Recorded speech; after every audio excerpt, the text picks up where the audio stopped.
Assalamualaikum warahmatullahi wabarakatuh. Jumpa lagi di channel yang keren ini, channel Mas Yano. Oke adik-adik, materi kali ini adalah sel volta.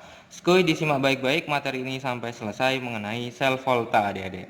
Oke, yang pertama yang akan kita bahas pada sel volta ini tentu adalah pengertian dari sel volta itu sendiri.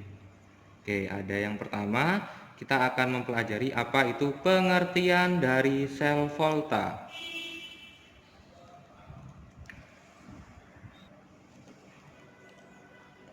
Nah, pengertian dari sel volta ini adik-adik adalah perubahan dari energi kimia menjadi energi listrik.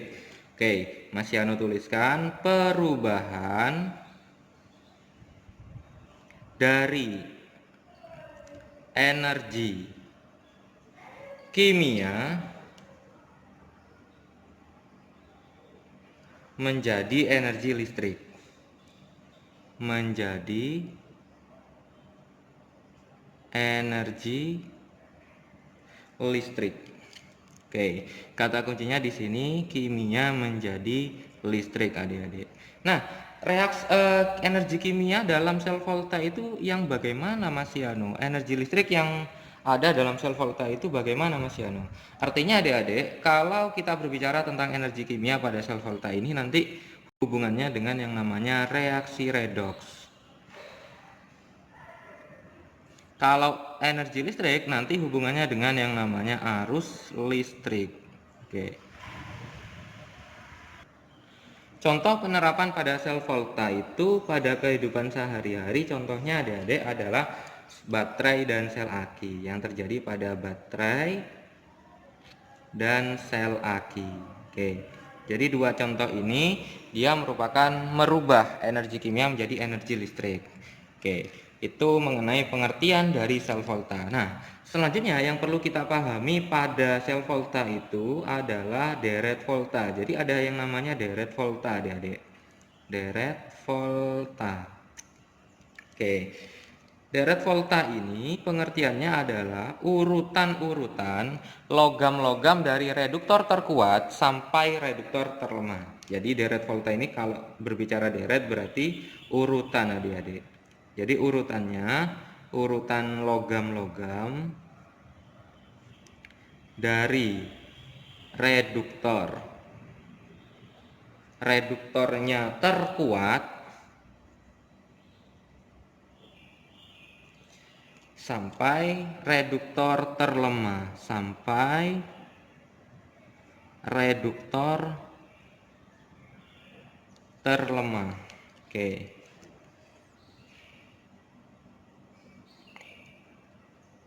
Oke. Jadi kata kuncinya dari reduktor terkuat sampai reduktor terlemah adik-adik. Oke. Kalau masih urutkan dari yang paling kiri dari yang terkuat itu ada yang namanya Li, K, Ba, Ca, Na, Mg, Al, Mn, kemudian ada H2O.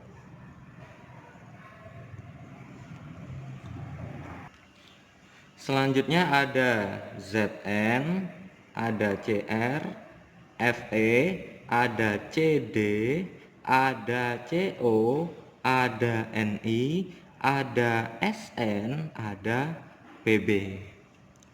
Setelah itu ada hidrogen. Oke, setelah hidrogen ada Cu, ada Hg, Ag, PT, dan yang terakhir adalah AU. Oke. Nah, kalau kita ingin membuat jembatan keledainya adik-adik biar kita bisa menghafalkan deret volta ini, Mas Yano buatkan jembatan keledainya ini sama kayak li, ka, baca, novel, megang alat, minum air. H2O kan air. Kemudian ada zeni, cari perhatian, sedangkan cowok ini, cowok ini senang Pablo. Harap cukup hanggupkan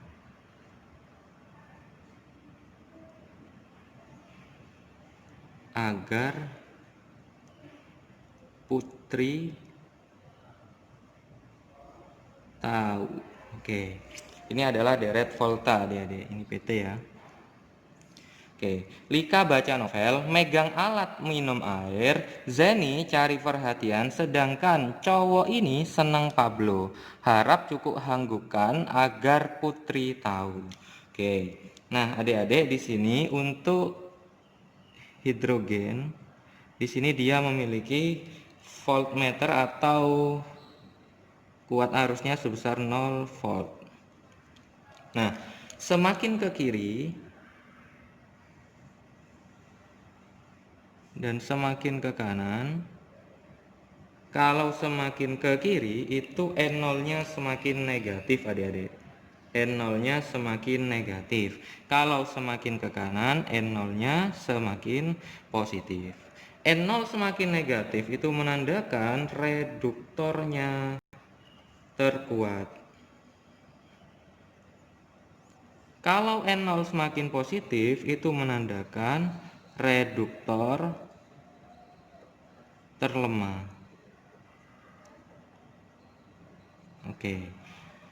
Oke, ini merupakan deret volta. Jadi perlu dihafalkan adik-adik untuk deret volta ini karena untuk memudahkan kalian nanti menjawab soal-soal yang berhubungan dengan sel volta. Oke, selanjutnya di sini Mas Yano akan menggambarkan yang namanya ilustrasi sel volta.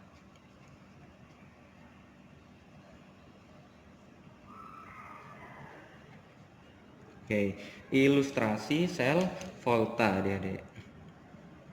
Oke, Mas Yano akan menggambarkan ada 2 gelas kimia adik-adik di sini. Ada 2 gelas kimia. Oke, ada gelas kimia A dan gelas kimia B katakanlah. Nah, kemudian gelas kimia ini nanti dihubungkan dengan yang namanya jembatan garam. Ini adalah jembatan garam adik-adik. Oke. Nah, kemudian di sini saya berikan yang namanya anoda, elektroda adik-adik. Oke, seperti ini elektrodanya. Di sini juga ada elektroda. Nah, kemudian Mas Yano beri di sini larutan. Oke, Mas Yano beri larutan di sini adik-adik. Nah, di sini katakanlah larutan yang Mas Yano berikan adalah ZnSO4 yang sebelah kiri. Yang sebelah kanan adalah CuSO4. Oke. Kemudian ini nanti adalah elektroda Zn, yang ini adalah elektroda Cu. Ini yang kita gunakan elektrodanya Zn, ini yang kita gunakan elektrodanya Cu. Nah, kemudian Mas Yano hubungkan dengan yang namanya voltmeter.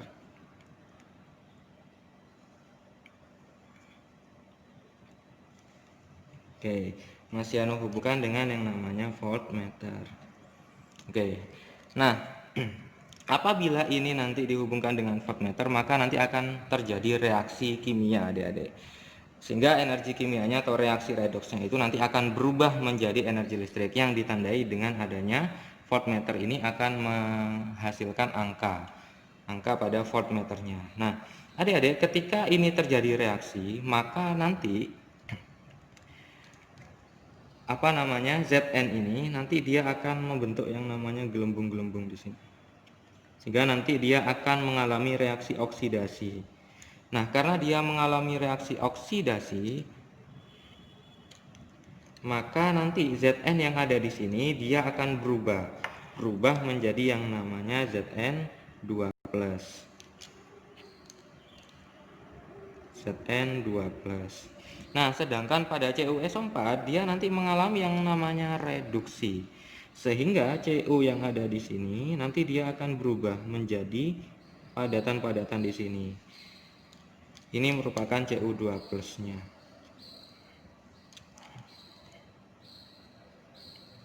Cu2+.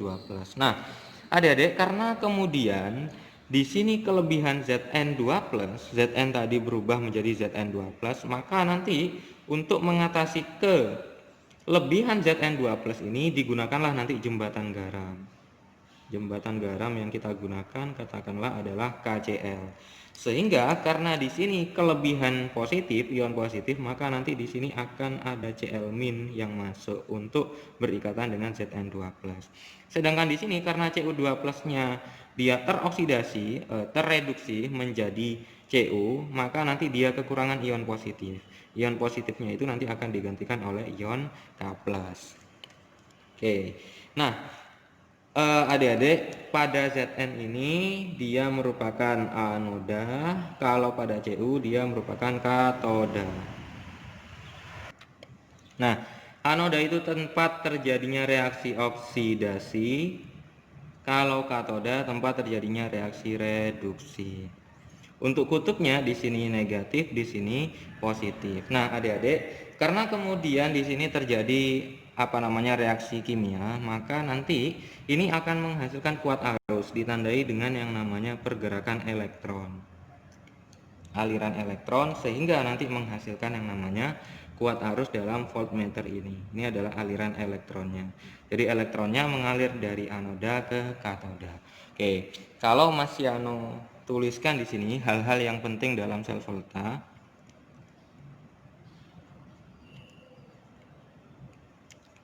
Hal-hal penting dalam sel volta. Oke, yang pertama, hal penting yang pertama. Yang pertama adalah logam dengan N0 yang lebih kecil, logam dengan N0 yang lebih kecil, dia merupakan anoda. Nanti dia bertindak sebagai anoda, merupakan anoda atau mengalami reaksi oksidasi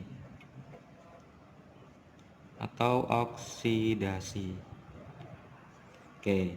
Nah, kemudian kalau yang kedua ada yang namanya diagram atau notasi sel volta. Diagram atau notasi sel volta. Oke, diagram atau notasi sel volta itu nanti diawali dengan anoda, kemudian ada ion lagi, di sini ada katoda. Di sini diberi pemisah adik-adik antara anoda dengan ion. Ion ini berarti ion yang ada pada anoda. Kalau ion yang kanan ini ion yang ada pada katoda. Ini ada jembatan garam. Kemudian hal penting yang ketiga yang perlu kita pahami pada sel volta ini adalah elektronnya mengalir dari anoda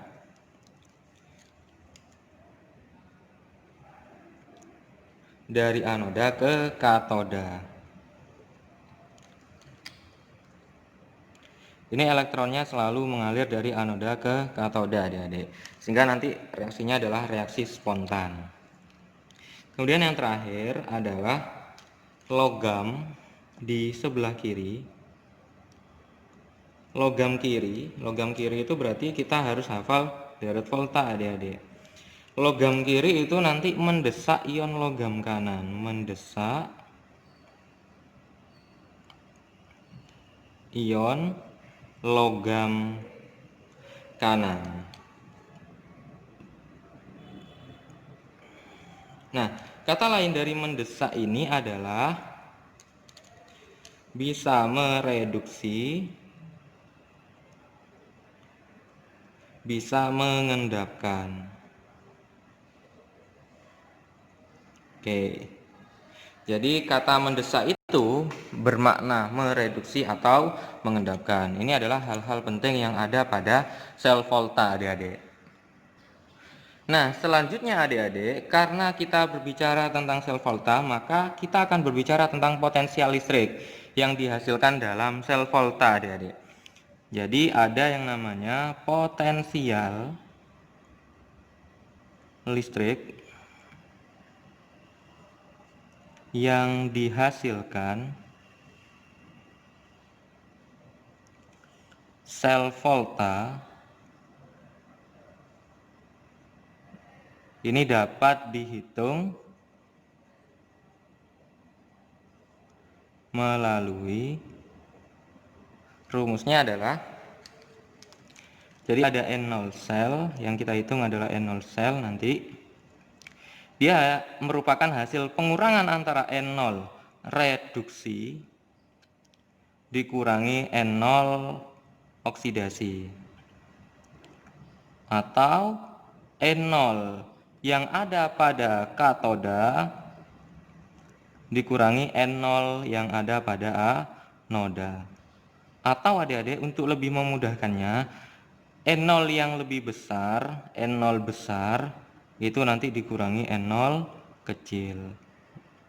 Kenapa itu bisa terjadi? Karena adik-adik, kalau besar dikurangi kecil itu kan nanti N0-nya akan bernilai positif. Sedangkan kalau yang kecil dikurangi yang besar nanti akan bernilai negatif. Karena tidak ada N0 sel di sini yang bernilai negatif. Selalu hasilnya positif. Jadi diingat-ingat reduksi min oksidasi atau katoda min anoda, atau agar lebih mudah itu N0 yang lebih besar dikurangi N0 yang lebih kecil, adik-adik. Oke, ini berhubungan dengan yang namanya perhitungan pada sel volta, adik-adik.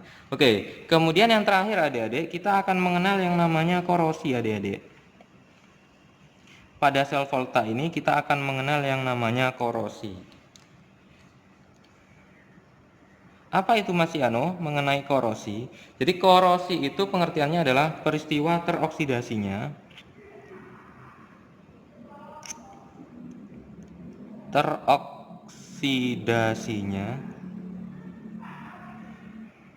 oksidasinya logam oleh oksigen di udara.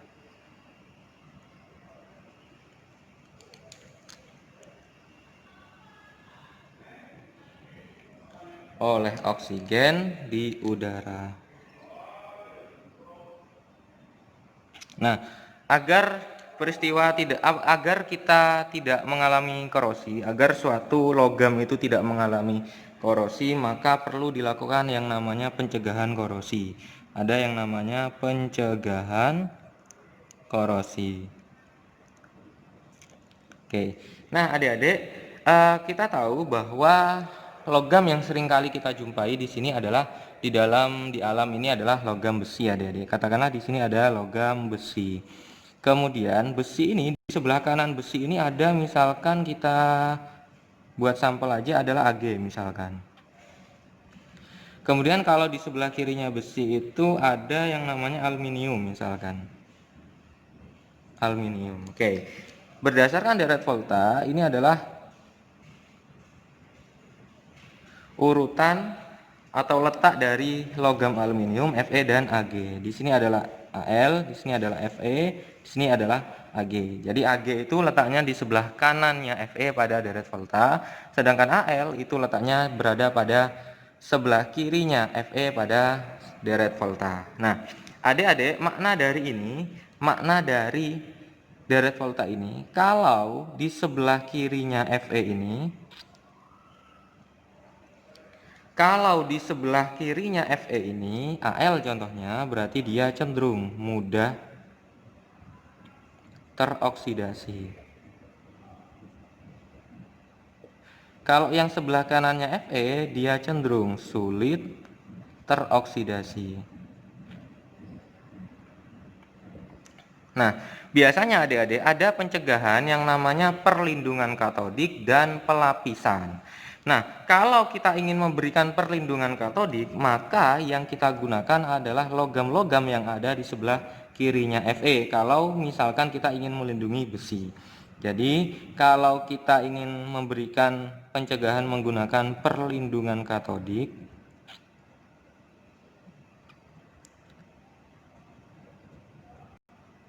cari logam yang lebih mudah teroksidasi. Tapi kalau kita ingin melapisi atau digunakan yang namanya pelapisan, maka gunakanlah logam-logam yang sulit teroksidasi. Oke, masih Anu tuliskan di sini ada 3 sebetulnya. Yang pertama adalah perlindungan katodik.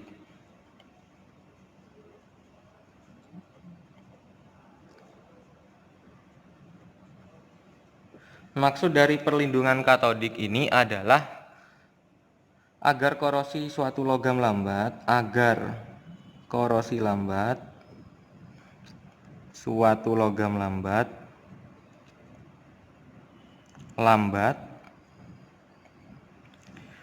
logam tersebut dihubungkan dengan logam lain yang mudah teroksidasi.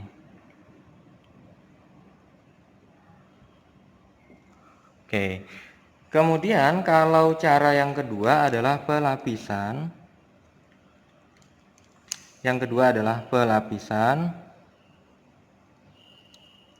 Itu agar korosi suatu logam itu lambat, maka logam tersebut dilapisi dengan logam yang sulit teroksidasi, adik-adik. Jadi kebalikannya, agar korosi suatu logam lambat, logam tersebut dilapisi dengan logam lain yang sulit teroksidasi,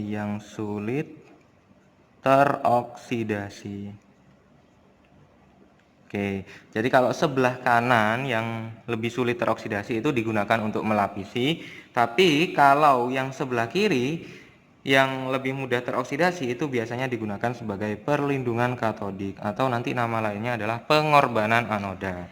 Oke. Yang ketiga, pengecatan.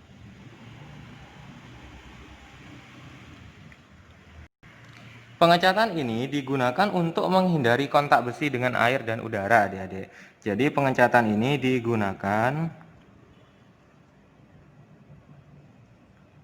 untuk menghindari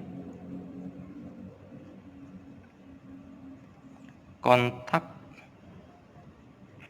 besi atau logam dengan air dan udara. Oke, jadi ada 3 proses atau 3 cara untuk mencegah yang namanya terjadi korosi. Yang pertama menggunakan perlindungan katodik, yang kedua bisa digunakan pelapisan, kemudian yang ketiga dilakukan yang namanya pengecatan. Oke adik-adik, ini merupakan materi pada video kali ini di mana kita membahas materi sel volta yang ada di kelas 3, adik-adik.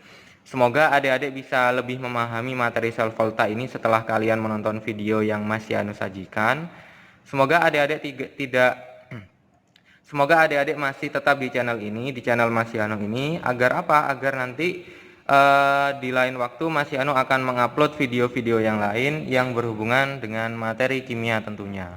Oke, Masih Anu akhiri. Wassalamualaikum warahmatullahi wabarakatuh.